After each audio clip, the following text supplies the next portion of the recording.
Kat was at college on a fine arts degree, feeling inspired, independent and free. Term time had ended, her housemates were gone, but Kat had some work before she could move on. It wasn't so bad, for she loved the city. Its nightlife and culture were astoundingly pretty. On one fateful day, as she opened her door, she noticed some paper resting there on the floor. The front of the paper was 3 words long. Written with haste was "Pass it along." Not thinking much, as it must be a note, she picked up the paper to see what had been wrote. But strangely enough, instead of a letter, was a small little figure which could have looked better. It was ugly and strange, a crude little person, as if scratched into place, it could hardly worsen. The paper itself looked blemished and old, it gave a short creak whenever unfold. The whole thing was weird, but given her friends, they pulled dumb pranks to ridiculous ends. But who could it be that was trying their hand? Is this the whole thing? And what else had been planned?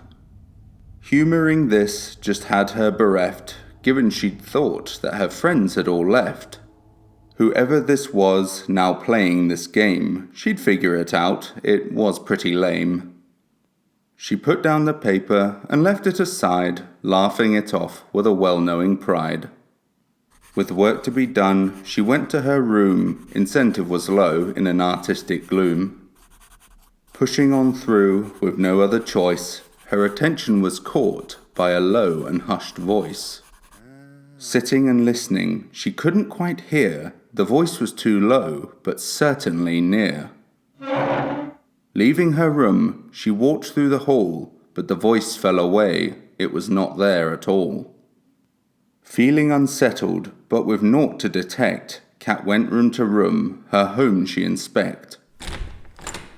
Listening closely as she moved around, but checking each room, not a thing had been found. A thought then occurred to this young undergrad.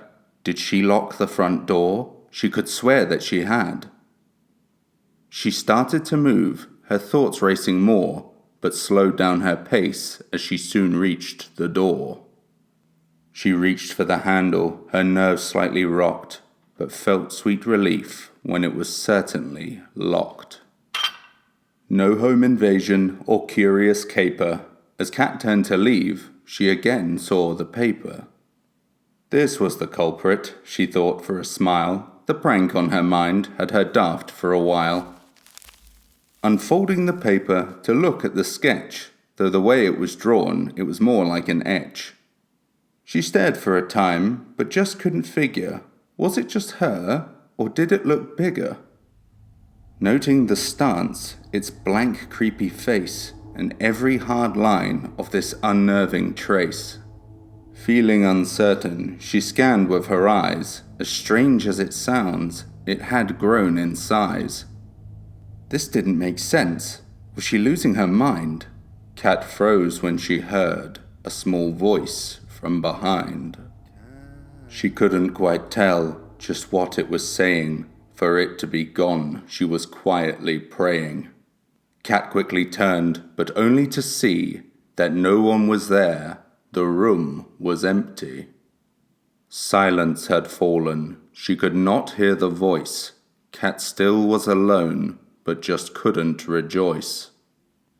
Perhaps she was tired or work causing stress, but this paranoia just didn't impress. Her project could wait while she rested her head, better than working in a paranoid dread. She went to her room to enjoy a short nap, then do some more work and call it a wrap. Lying down flat, for comfort she yearned, but from deep in the house, the voice had returned. She shot up in bed, and there she just sat. She now clearly heard the voice saying, "Cat." Her blood running cold, a rage in her mind, Kat burst from her room, the source she would find. The voice getting louder, as before it did taper, when she found that the voice came from near the paper. The voice was so clear, a calm, quiet tone, but no one was there. She stood all alone. Grabbing the paper, she opened it wide. Her heart skipped a beat with what she saw inside. The picture was bigger, this much was clear. Kat's senses ablaze, she reacted in fear. She made for the kitchen, fueled by her ire. Kat made for some matches, she'd kill it with fire. She knew this was mad, this couldn't be real, but she'd now burn the paper, then see how she'd feel. Striking at once, a flame was now cast, pushing it to the paper to get this over fast. Kat waited a moment as the fire connect, but something was wrong as it had no effect. Kat tried for another, but match after match, nothing was working, the flame wouldn't catch. All of a sudden, the voice carried out, no longer speaking, it screamed and it shout. The screams were too much, Kat covered her ears, her heart racing hard, her eyes welled with tears. As quick as it started, it came to a stop. The house became quiet, Kat felt her heart drop. She looked at the paper where the figure belonged, but instead saw the words, "Pass it along." She'd dismissed it before, in a small passing glance, but if this was a warning, it could now be a chance. Not wasting a second, she made for the door, but stopped in her tracks at the voice from before. Kat. Now it was different, and this made her fret. No longer calm spoken, it sounded upset. Kat should have run, but as if on a hook, she could not break away, and so had a look. The figure was larger by a frightening degree, getting closer and closer as if trying to break free. That was enough. Kat hurried outside. She could only run. There was nowhere to hide. Kat. The voice calling out in a menacing growl, like an unseen beast that was out on the prowl. Kat scanned the houses, but it didn't look good. So many looked empty, a forlorn neighborhood. So many had left for home on vacation, others elsewhere, much to her frustration. Kat carried on, someone must be home, but street after street she continued to roam. Kat. Her fear was then brought to new haunting depths, when beyond from the voice she heard also footsteps. Kat felt surrounded, but no one was there. What would happen next? Just how would she fare? The steps getting louder, her blood turning cold. She felt as something was trying to take hold. All hope looking lost, there was nowhere to go, but there in the distance was a light in a window. This couldn't be real, but Kat persevered. Whatever was gaining was worse than she feared. The house was so close, but a few steps away. Her movement was slowed, this fueled her dismay. Approaching was slow as she stumbled her track, as though a strong grip was holding her back. Raising her hand, the voice had diminished to naught but a growl. She must move or be finished. Raising the paper, she pushed it through the box, then with what little strength gave several loud knocks. Kat moved from the door, her body in pain, the voice growling out again and again.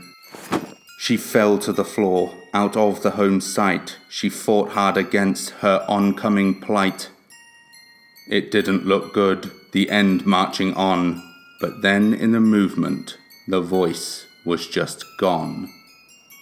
Sitting there still, regaining composure, she awaited its return and its harrowing closure. But nothing occurred. It now let her be, moved on to another. Kat was now free. That's how it works, as cruel as it sounds, to pass on this horror on self-preserved grounds. Perhaps you'd be different and bear out this curse, though the fated has plans, not much else is worse. So I will say this, and I pray that I'm wrong, but if you get this drawing, just pass it along.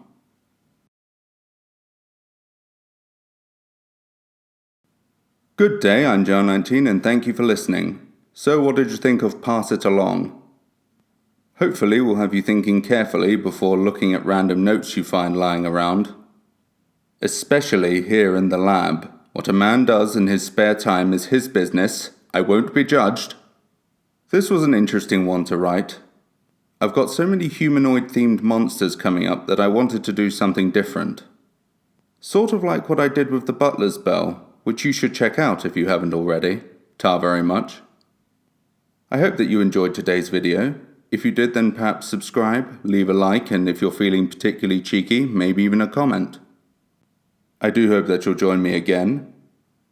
Stay safe, sleep well, but remember, here we make monsters.